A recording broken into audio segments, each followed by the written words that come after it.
찬양으로 영광 돌립시다. 오 신실하신 우리 하나님 찬양하겠습니다.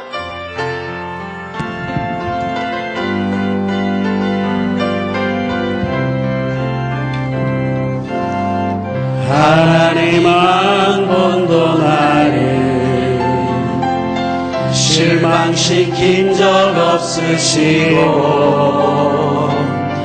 언제나 공평과 은혜로 나를 지키셨네. 신실하신 주, 신실하신 주, 내 너를 떠나지도 않으리라. 내 너를 버리지도 않으리라. 약속하셨던 주님, 그 약속을 지키사 이후로도 영원토록 나를 지키시리라 확신하네. 지나온 모든 세월 돌아보아도 그 어느 것 하나 주의 손길을 그 어느 것 하나 주의 손길 안 미친 것 전혀 없네. 오 신실하신 주, 오 신실하신 주, 오 신실하신 주, 내 너를 떠나지도 않으리라. 내 너를 버리지도 않으리라. 약속하셨던 주님, 그 약속을 지키사 이후로도 영원토록 나를 지키시리라 확신하네. 오 신실하신 주, 오 신실하신 주, 내 너를 떠나지도 않으리라. 내 너를 버리지도 않으리라. 약속하셨던 주님, 그 약속을 지키사 이후로도 영원토록 나를 지키시리라. 다시 한번 오 신실하신 주님, 오 신실하신 주, 오 신실하신 주, 내 너를 떠나지도 않으리라. 내 너를 버리지도 않으리라. 약속하셨던 주님, 그 약속을 지키사 이후로도 영원토록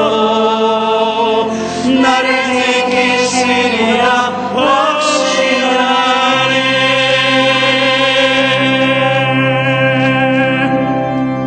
할렐루야.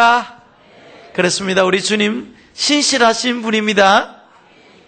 지금부터 영원까지 우리 주님께서 우리를 지켜주시리라 믿습니다.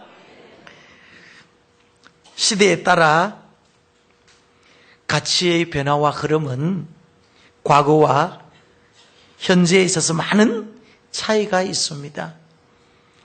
과거에는 아주 천시되었던 것들이 또 오늘날 아주 또 좋게 되어지고 과거에 무시되어졌던 것들이 오늘날 또 선망의 대상이 되는 것들이 참으로 많이 있습니다.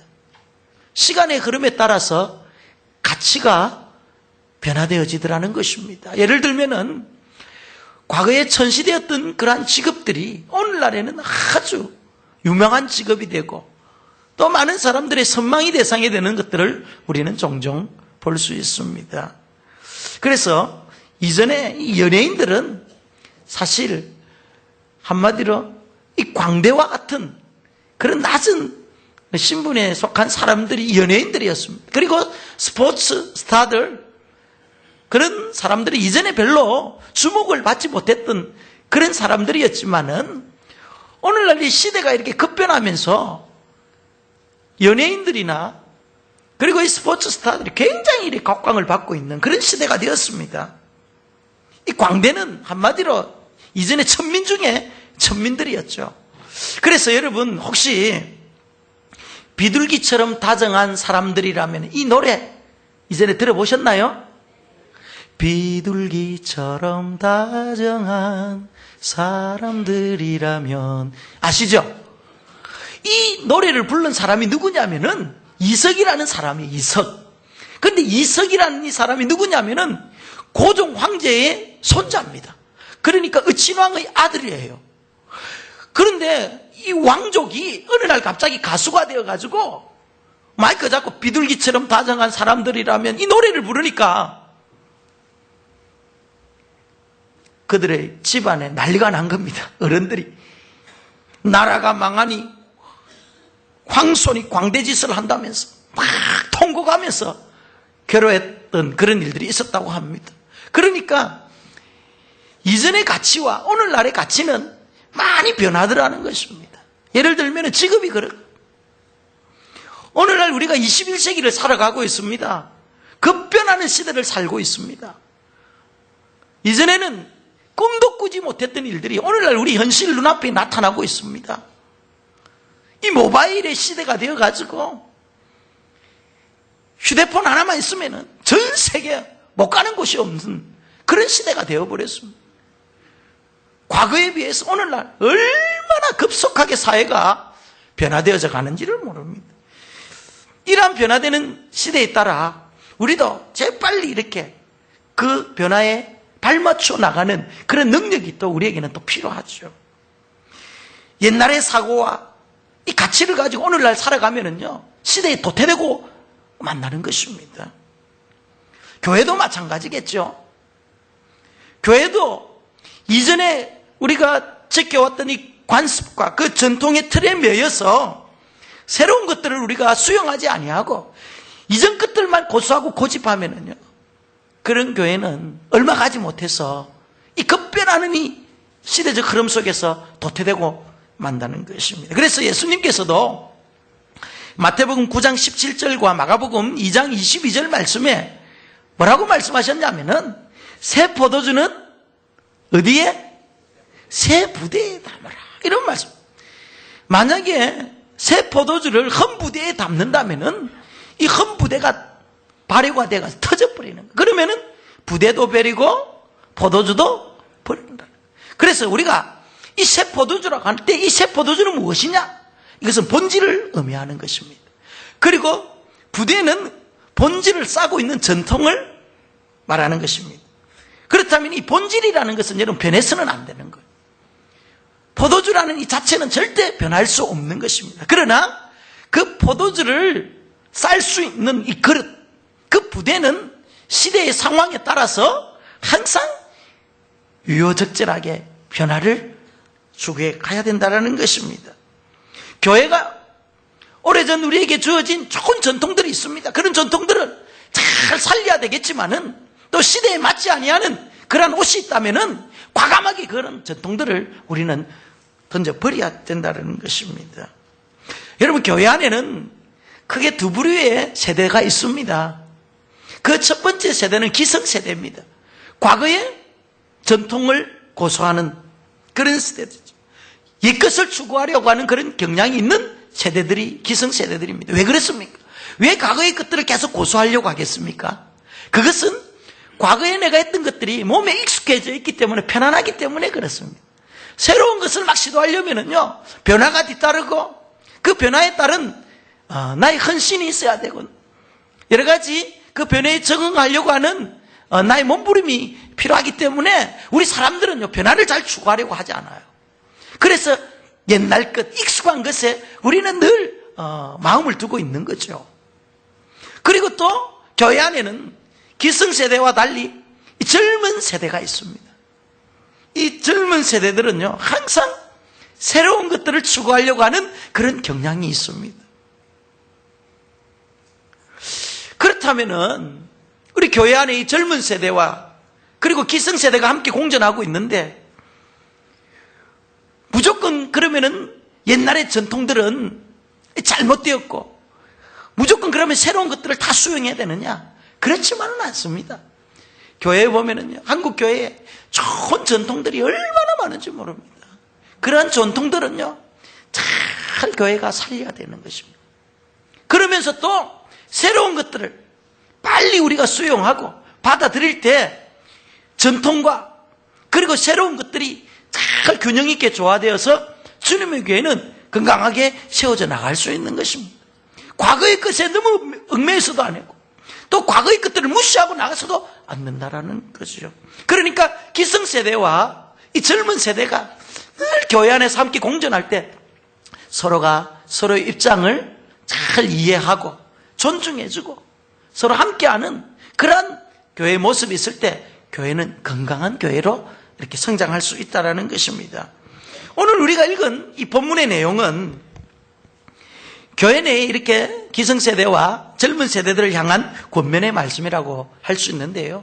그 첫 번째 부류가 어떤 부류냐면은 오늘 본문에 장로라고 이렇게 이야기를 하고 있습니다. 여기에서 이 장로라는 것은 오늘날 우리 장로교에서 말하는 그런 장로님을 이렇게 의미하는 것보다도 기성세대, 즉 영어 성경에 보면 엘더라고 이렇게 기록되어 있습니다. 그러니까 연세가 많으신 분들, 신앙의 지도자 위치에 있는 분들, 이런 분들, 중요한 역할을 감당하는 그러한 분들이 오늘 장로라고 이렇게 표현되어 있는 것입니다. 그리고 두 번째 부류는 젊은이들하고 이렇게 말하고 있습니다. 이 젊은이들의 부류는 장로님들에 비해서 연령적으로나 그리고 신앙적으로 그 연륜이 짧은 세대들을 말하는 것입니다. 그런데 오늘 본문에 보면 왜 베드로 사도가 교회 안에 있는 이 젊은 세대들과 그리고 연륜이 많은 그런 장로들의 세대들, 기성세대에게 왜 이 편지의 말씀으로 권면하고 있느냐? 그것은 다름이 아니고 우리가 주님의 몸된 교회를 섬겨 나가는 데 있어서 이 기성세대와 이 젊은 세대가 반드시 함께 가야 된다는 것을 말하고 있는 것입니다. 기성세대만 필요한 것도 아니고 그리고 또 젊은 세대만 이렇게 필요한 것이 아니라 주님의 몸된 교회는 반드시 이러한 세대들이 융합되어지고 세대가 통합되어져야 된다는 것을 이야기를 하고 있는 것입니다. 그래서 우리 기성세대들은요, 젊은 세대들을 대할 때 연륜이 낮고 또 경험이 좀 미숙하다고 해서 그들을 무시하거나 그들을 배척하면 절대 안 되는 거예요. 너희들이 뭘 안다고 그러니? 이러면 안 되는 거예요. 그리고 또 젊은 세대들은 기성세대들에게 세대 차이가 나고 우리와 전혀 맞지 않다고 또 배척해서도 안 된다는 거예요. 그래서 이 기성세대와 이 젊은 세대들은요, 항상 서로 존중하고 이해하고 세대 간의 그 장벽을 이렇게 무너뜨리기 위해서 항상 우리는 노력해야 되는 것입니다. 그럴 때 그 교회는요, 건강한 교회가 되고 정말 아름다운 교회가 될 수 있는 것입니다. 그러기 위해서는 오늘 본문 2절 3절 말씀의 내용에 보면은 교회의 지도자급에 있는 그리고 또 중요한 직책을 가지고 있는 그런 자들에게 오늘 가져야 될 몇 가지 태도를 권면하고 있습니다. 그 첫 번째 태도가 어떤 태도냐 하면은 자원하는 마음을 가져야 된다는 거죠. 기성세대, 즉 교회 안에서 중요한 역할을 감당하는 중직을 맡은 자들에게는요, 제일 먼저 필요한 것이 자원하는 마음이에요. 자원하는 마음. 만약에 내가 이 중직을 맡고 주님의 교회를 섬기는 데 있어서 마음에 자원하는 마음이 없다면은 내가 기쁨으로 이 일들을 섬기지 못한다면은 그 무거운 임무들, 그 무거운 책임들 어떻게 감당할 수 있겠습니까? 그래서 내가 교회 안에서 중요한 역할을 맡으면 맡을수록 정말 자원하는 마음, 정말 솔솔수범하는 그런 마음을 가지고 주님의 교회를 섬겨야 된다는 것입니다.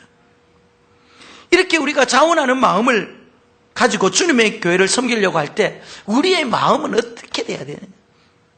주님의 몸된 교회를 섬길 때 우리의 마음이 냉랭하거나 식어 있으면 절대 안 되는 거예요.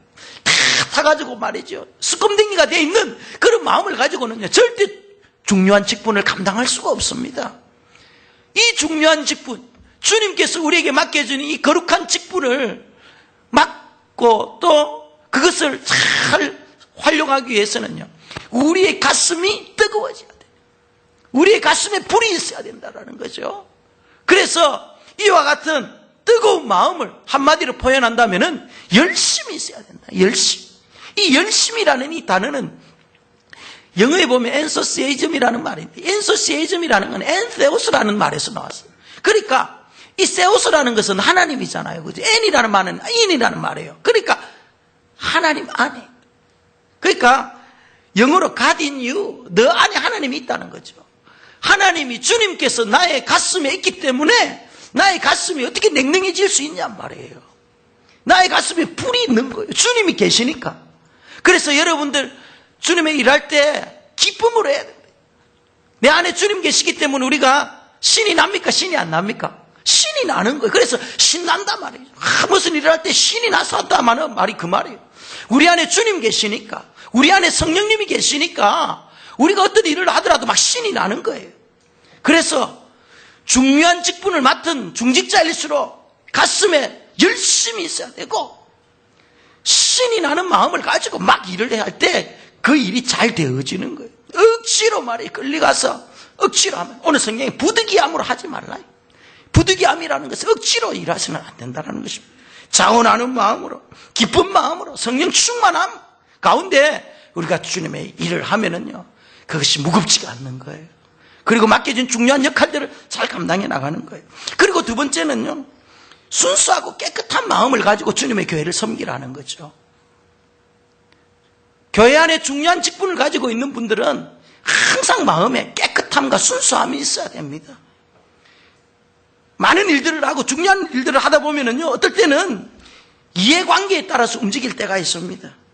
순수한 의도로서 주님의 교회를 세워나가야 되는데 그곳에 때로는 뭐 이권이 개입된다든지 말이죠. 여러 가지 사람들과의 어떤 그런 관계성 속에서 순수하지 못한 일들이 교회 안에서 일어나면은요, 그러니까 주님께서 기뻐하지 않는 거예요. 그래서 특별히 중요한 역할에 있는 자들, 중직에 있는 분들은요, 주님의 몸된 교회를 섬길 때 반드시 순수한 의도, 깨끗한 마음을 가지고 어떻게 하면 주님께서 기뻐하실까? 나의 섬김을 통해서 어떻게 하면 주님의 교회가 든든히 세워질까? 이런 순수한 마음을 가지고 교회를 세워나가야 된다는 것입니다. 저는 오래전에 서울 신도림이라는 곳에 있는 도림교회라는 곳에 한번 가봤습니다.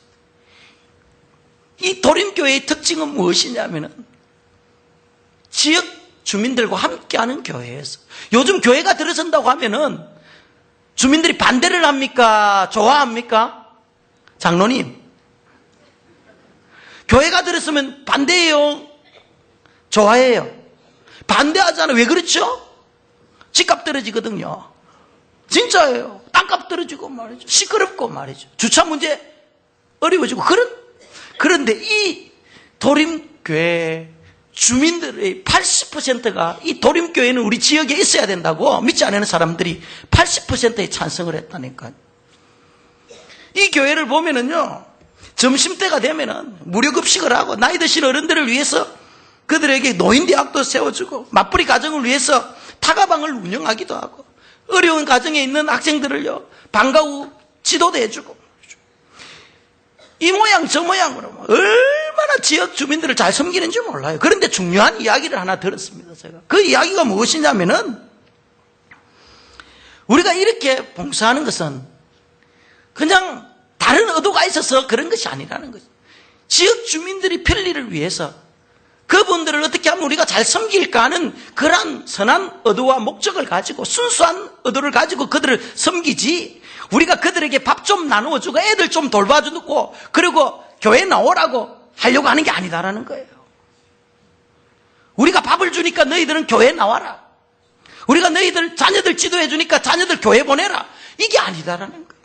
그냥 그들의 필요를 위해서 순수한 목적으로 가니까 자동적으로 그 지역 주민들이 말 안 하더라도 교회에 나오더라는 것입니다. 왜? 교회가 정말 바른 일들을 하고 교회가 섬기는 모습들을 지역 주민들에게 보여주니까 순수한 모습으로 다가가니까 교회 나오라 말 안 하더라도 다 나오는 거예요. 가가지고 도림교회에서 왔습니다. 문 두드려 보이느냐? 문 다 열어주는 거예요. 저는 그 교회를 한번 가본 적이 있습니다. 정말 교회가 지역을 위해서 이렇게 섬겨야 되겠구나 하는 그런 마음을 가졌습니다. 저는 우리 가수원교회도 이와 같이 지역 주민들에게 인정을 받는 교회가 되기를 바랍니다. 여러분들의 섬김을 통해서 정말 순수한 그런 마음과 순수한 의도를 가지고 우리가 섬기기만 하면은요, 반드시 하나님의 나라는 이 지역, 가수원 지역뿐만 아니라 이 서구 우리 대전 땅에 우리를 통해서 이루어질 줄 믿습니다. 그렇습니다. 내가 이렇게 해줄 테니까 이렇게 해라. 이거는요, 품앗이에요, 품앗이. 교회에서 이렇게 해줄 테니까 너희들 이렇게 해라. 이건 품앗이에요, 품앗이. 그렇게 하는 게 아니에요. 그냥 베푸는 거예요. 그냥 나누는 거예요. 그리고 세 번째, 교회를 섬기는 중요한 역할을 받은 자들의 태도는요, 주장하는 자세를 가지면 안 돼요. 주장하는. 오늘 본문 3절에 보면은 주장하는 자세를 하지 말고 이런 말씀이 있습니다. 그런데 이 주장하는 사람들의 공통적인 특징이 무엇이냐면은 교회를 계급 구조로 생각하는 자들이라는 거예요. 주장하는 자들. 계급이 올라가면 올라갈수록 나는 권위가 있어야 되는 거예요. 계급이 올라가면 올라갈수록 다른 사람들을 프레스를 해야 되는 거예요. 지배를 해야 되는 거예요. 그러나 교회는 그렇지 않다는 것입니다. 교회는 주님께서 머리가 되어주시고 그 위에 모든 직분들은 다 섬김의 직분이에요. 머리를 받드는 직분이지 그 어느 누구도 그 직분에 종속이 있어가지고 지배하고 다스림을 받는 게 아니에요. 머리 위에는 그렇지 않다는 것입니다. 교회의 직분을 섬김을 위한 직분보다는 권위의 상징으로 우리는 절대 직분을 생각해서는 안 된다는 것입니다. 우리는요, 이렇게 주님의 몸된 교회를 섬길 때 주님께서 우리에게 믿음의 분량을 따라서 다 직분을 주셨습니다. 그런데 여기서 우리는 잊지 말아야 될 것은 무엇이냐? 우리에게 이 직분이 수직적인 그런 관계가 아니고 계급적인 구조는 아니지만은 분명한 사실은 그 역할의 중요성은 성경에 분명히 이야기를 하고 있단 말이에요. 장로님과 집사님과 누가 역할이 더 중요하죠? 평신도의 역할이 중요합니까? 장로님의 역할이 중요합니까? 장로님들의 역할이 중요하잖아요. 장로님들은 당회를 구성해가지고 여러분들의 대표로서 교회의 모든 인사 문제, 재정 문제, 그리고 행정의 모든 문제를 책임지는 기구잖아요. 그러니까 얼마나 중요합니까? 중요하잖아요. 중요하다고 해서 높다는 거 아니에요. 이렇게 중요한 일들을 우리 장로님들이 한단 말이에요. 당회에서 한단 말이에요. 그래서 장로님들이 중요한 의사결정을 할 때 잘할 수 있도록 여러분들이 기도해주고 여러분들이 격려해주는 거예요. 그렇다고 해서 우리 장로님은 중요한 직책을 맡았다고 해서 평신도들을 함부로 대하면 그건 또 안 되는 거죠. 역할의 중요성은 반드시 필요합니다. 집사님의 역할과 목사의 역할이 같겠습니까? 다르잖아요. 그죠? 목사의 역할이 더 중요하잖아요. 더 중요하다고 해서 높다는 건 아닙니다. 그래서 교회라는 것은 높고 낮음의 문제는 아니다. 그러나 우리에게 주어진 이 직분, 믿음의 분량에 따라서 그 역할의 중요성은 반드시 있다라는 것입니다. 이렇게 우리가 중요한 역할을 가진 자들이 주님의 일들을 할 때 주장하는 자세를 가지면 안 되는 거예요. 강압적으로 해서는 안 된다라는 거죠. 항상 귀를 열어두고 마음을 열어두고 젊은 세대들의 이야기를 수용해 가면서 그렇게 교회가 하나가 되어질 때 주님의 몸된 교회가 건강해질 수 있다는 것입니다.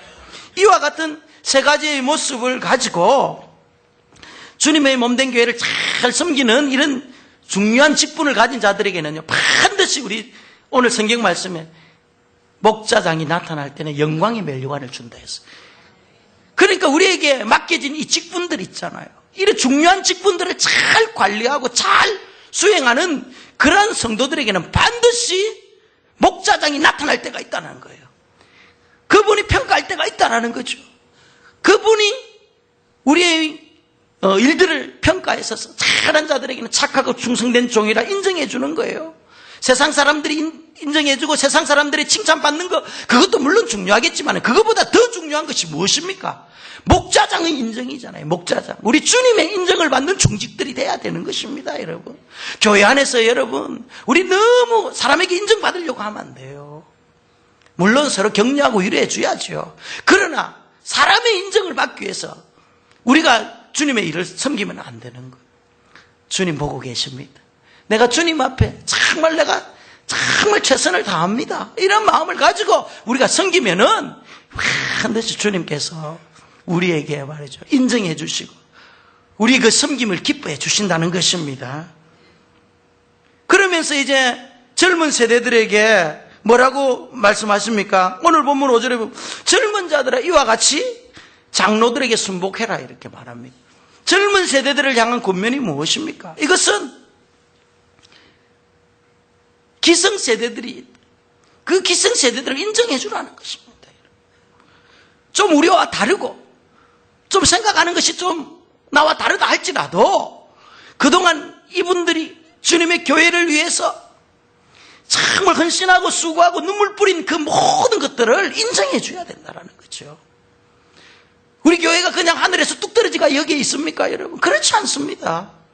얼마나 많은 우리 믿음의 선배들이 밤을 새워가면서 철야하며 금식하면서 여러분 기도해서 여기까지 온 거예요. 그분들의 수고와 노고를 잊어버리면 안 되는 거예요. 그래서 우리 젊은 세대들은요, 우리 기성세대들의 이 수고와 노고를 먼저 인정해주고 그들의 권위 앞에 일단은 순종하는 그런 아름다운 모습이 우리 교회에 필요한 것입니다. 그럴 때 주님의 교회는요 바로 세워지는 거죠. 주전 800년에 어떤 사람이 이런 말을 했습니다. 내가 소년이었을 때 어른들을 존경해야 한다고 배웠다. 그러나 요즘 젊은이들은 인내와 자제를 모른다. 그들은 버릇이 없고 권위를 비웃으며 어른들을 존경하지 않는다. 그들이 나중에 어떤 종류의 인간이 될 것인지 궁금하다. 지금부터 2800년 전에 한 사람이 요즘 젊은 세대들이 이렇다는 것을 이야기를 하고 있는 거예요. 그러니까 2000년 전이나 2800년 전이나 지금이나 이 젊은 세대들과 기성 세대들과는 여전히 갈등이 있었다라는 거예요. 생각이 달랐다라는 거죠. 그렇습니다. 서로 다르지만은 인정하고 먼저 젊은 세대들은요 기성 세대들에게 순복하는 모습, 순종하는 그러한 모습을 우리는 보여줘야 되는 것입니다. 프랑스 외교관이 그 조지 워싱턴 미국 대통령의 그 어머니에게 이와 같은 질문을 했습니다. 어떻게 모친께서는 그렇게 훌륭한 아들을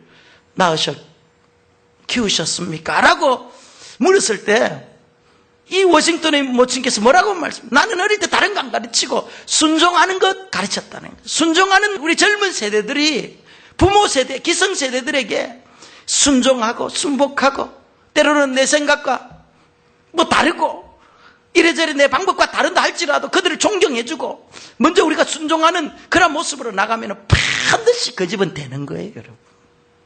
저는 우리 교회 젊은 세대들이 잘 순종할 줄 믿습니다. 잘 이렇게 권위에 순종하고 복종하고 따라오면은요 반드시 그곳에는 하나님께서 기뻐하십니다. 그래서 사무엘상 15장 22절 말씀에는 순종이 제사보다 낫다. 그리고 듣는 것이 수양의 기름보다 낫다. 이것은 무슨 말입니까, 여러분? 순종하는 것이 우리가 제사 드리는 것, 즉 이 제사라는 건 예배를 드리는 거죠. 우리가 아무리 많이 예배를 드리고 짤 예배를 드린다 하더라도 순종하지 아니하면은 그것은 별 의미가 없다. 내가 아무리 수양의 기름, 이 예물을 말하는 거죠. 좋은 예물을 우리 하나님 앞에 드리더라도 하나님에 대한 말씀에 대한 순종이 없고 또 권위에 대한 순종이 없으면은요 이것은 의미가 없다라는 거예요. 그래서 여러분 이 순종이라는 것 정말 우리 젊은 세대들에게 필요한 미덕이라고 저는 생각합니다. 우리 교회가 여기에서 더욱더 주님 기뻐하시는 교회로 이렇게 성장하기 위해서는요, 기성세대들이 가지고 있는 그 중요한 역할들을 잘 감당하고, 우리 젊은 세대들은요, 권위에 순종하고 복종하고 그렇게 나간다면 우리 교회는 반드시 좋은 교회, 건강한 교회가 될 줄 믿습니다. 그리고 마지막으로 젊은 세대들을 향하여서 베드로는 겸손하라고 이야기를 하고 있습니다. 겸손하라. 겸손으로 허리를 동여라. 허리를 동인다는 말은요, 옛날에 노예가 주인을 섬기기 위해서 앞치마를 질끈 묶은 것 같다는 뜻이 있습니다. 그러니까 우리가 겸손의 허리를 동에 메고 정말 주님의 몸된 교회를 섬기면은 주님께서 그때부터 우리 젊은 세대들을 어떻게 하면 들어서시는 거예요. 오늘 성경 말씀에 주께서 겸손한 자들에게는 은혜를 주신다고 했잖아요.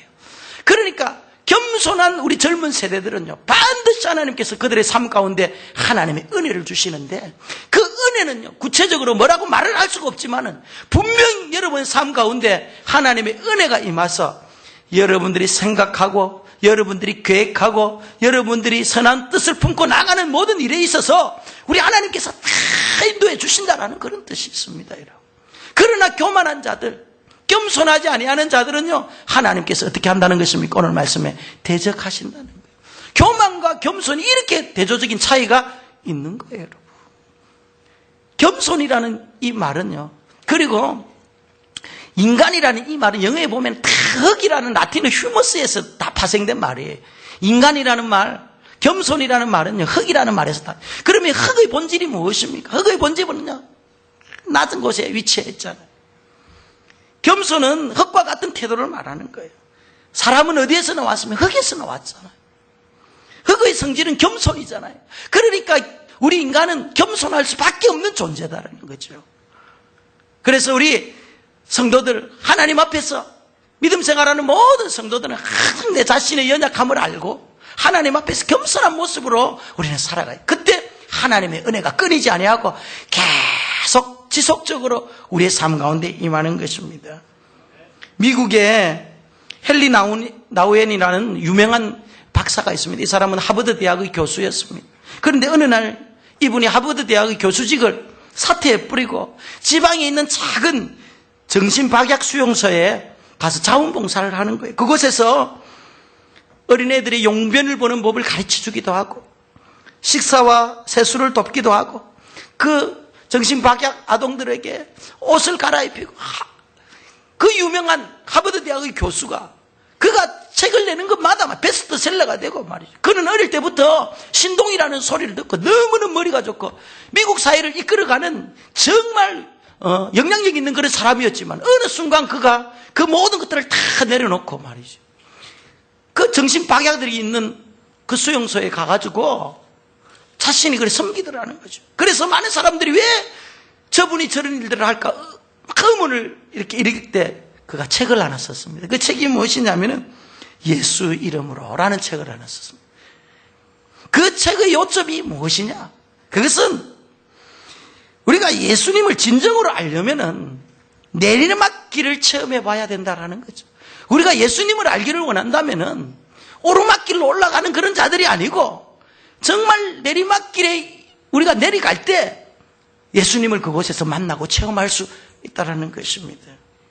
우리는 예수님을 만나려면요, 높은 곳으로 올라가면 안 돼요. 예수님은 항상 밑에 계십니다. 낮은 자들과 함께 하십니다. 겸손한 자들과 함께 하시는 거예요. 낮은 곳에 우리와 함께 계시기 때문에 주님을 만나려면요, 여러분 죄송하지만 올라가면 안 됩니다. 항상 내려가시기 바랍니다. 흙과 같은 우리의 존재잖아요. 항상 내가 다른 사람에게 밟히려고 하는 그런 마음을 가져야 됩니다. 그럴 때 하나님의 은혜가 임하는 것입니다. 주님의 소원이 여러분 무엇입니까? 자신의 핏값으로 사신 교회가 건강하고 온전하게 세워지는 것이 주님께서 우리에게 바라는 이 시대의 소원입니다. 그렇다면 우리 교회들이 어떻게 하면 이 주님의 소원을 만족해 드리겠습니까? 어떻게 하면 온전한 교회, 건강한 교회를 우리가 이루겠습니까? 그것은 바로 다름이 아니고 세대 간의 갈등을 이제 초월하고 젊은 세대들과 기성세대들이 균형과 조화를 이루고 서로 상호 존중해주면서요, 서로 정말 맡겨진 자신의 고유의 역할들을 잘 감당하기만 한다면은 주님께서요, 그런 교회를 기뻐하시는 것입니다. 젊은 교회의 젊은 세대들의 특징이 무엇입니까? 그들에게는 힘이 있습니다, 여러분. 에너지가 넘칩니다. 열정이 있습니다. 안 될 게 없어요. 그런 자들을요, 우리 기성세대들은 품어주고 격려해주고 위로해주고, 또 젊은 세대들은 기성세대들의 그 과거에 이루어놓았던 많은 그 발자취, 신앙의 업적들을 존중해주고 인정해주고 믿고 따라가고 순종하면은 주님의 교회는 반드시 건강해집니다. 저는 우리 가수원 교회가 정말 이와 같은 교회가 되어서 정말 주님 기쁨이 되는 그런 교회가 되고 성도가 되기를 주님의 이름으로 축복합니다.